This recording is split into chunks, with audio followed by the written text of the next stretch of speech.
Mais d'abord sur Europe 1, comme chaque mardi, mercredi, jeudi, on retrouve Gaspard Proust sur les routes de France. Bonjour Gaspard, comment ça va ? Bonjour, super, génial, actualité de folie. Anissa, je te confirme, en Haute-Savoie, c'est la mousson. Là dehors, c'est plus un jardin, c'est une rizière. Pour vous dire, il me restait des sacs de riz que j'avais provisionnés durant le Covid. Je suis allé les déverser, on sait jamais. Et parlant de pluie, j'ai une pensée pour les migrants bloqués dans le Pas-de-Calais quand même. Ah bon, pourquoi ? Les gars, ils ont réussi à traverser la Méditerranée à 60 sur un matelas pneumatique. Et là, ils risquent d'être noyés à Sangatte sous une tente quechua. Franchement, on leur a vendu le climat tempéré de l'Europe. Ils se retrouvent en Inde à la saison des pluies.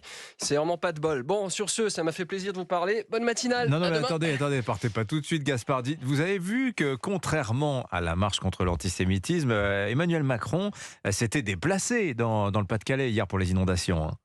C'est sûr que le combat contre l'humidité, à part te prendre des gouttes de pluie sur la parka, c'est pas ce qu'il y a de plus clivant. Hein. Pour le moment, tu risques pas grand-chose à t'engager de manière radicale contre les cumulonimbus ou le stratocumulus. Je veux dire, d'ailleurs, je pense que ça va être le dernier espace de liberté. Caricaturer le Gulf Stream, dire des saloperies sur le magma, se foutre de la gueule des icebergs, là, on est tranquille. Ah oui, vous pensez ? Ah oui, je pense que même Mélenchon, s'il a un dégât des eaux et des infiltrations, je le vois pas faire un tweet assassin sur l'étanchéité de son parquet ou les pompes à eau vendues par le roi Merlin, vous voyez. Pour dire, je pense qu'il aurait aucun mal à dire le mot inondation. Au contraire, je suis sûr qu'il serait capable de lâcher sur X, cette inondation est la conséquence d'un gouvernement qui agit en terroriste sur la planète. Et qui, comme par hasard, arrive à écarter les eaux ? Moïse, un juif, comme quoi les crues profitent toujours au même dégoût.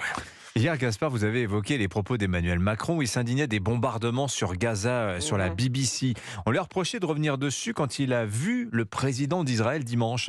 Vous avez l'air étonné. Ça fait 6 ans qu'il arrive à expliquer dans la même journée à un vegan qu'il adore le tofu et à un viandard que la côte de bœuf c'est son truc. Et vous tombez encore dans le panneau. Bon, beaucoup parlent d'un flottement de la diplomatie française en ce moment. On voit aussi que ça fait un moment que vous n'êtes pas promené devant les grilles du Quai d'Orsay, mon ami. Ah bon ? Qu'est-ce qu'il y a à voir ? Parce que la ligne de la politique étrangère est écrite noir sur blanc sur un panneau collé sur la grille du ministère. Ah, il y a marqué quoi ?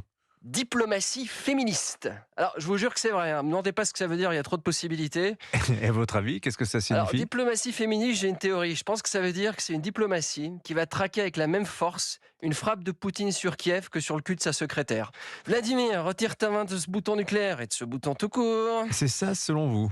J'en sais rien, c'est un concept tellement habitable, c'est diplomatie féministe, pourquoi pas santé patriarcale ou compte public transgenre. Enfin, je veux dire, j'imagine, d'ailleurs que jusque-là, on avait une diplomatie patriarcale, donc je suppose que quand un pays commandait les Rafales, la France les livrait dans des belles caisses en bois, avec une bouteille de vieille Armagnac, et là, si c'est féministe, ça veut dire quoi ? Que les sièges du Rafale auront des motifs à fleurs et qu'on va les livrer avec des immenses bâches en crochet granit ? Je sais pas, Dimitri, je suis perdu. Mais au fond, je pense que diplomatie féministe, ça signifie un truc beaucoup plus prosaïque. Ah oui, alors quoi donc ? Vu le flottement que ça induit, diplomatie féministe, à mon avis, ça veut juste dire que tes positions géopolitiques sont calées sur ton cycle menstruel.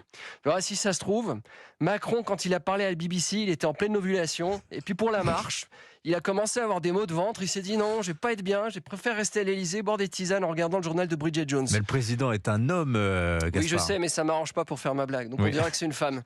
D'ailleurs, et croyez-moi, moi je m'y connais en physiologie féminine. Ah bon ? Bien sûr, combien de fois, Dimitri, je me suis pris ces messages. Mais tu les connais, ces messages, Dimitri. Ah non, peut-être pas toi. Toi, t'as une famille, des gosses, t'as dû connaître qu'une meuf dans ta vie.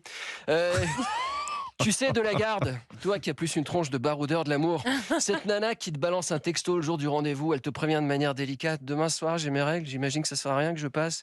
Et toi en gentleman, non, te dérange pas pour moi. Il vaut mieux que tu restes chez toi et que tu te reposes. Quel gentleman. Vous avez vu ça ? Bravo Gaspard. demain. Allez, à demain.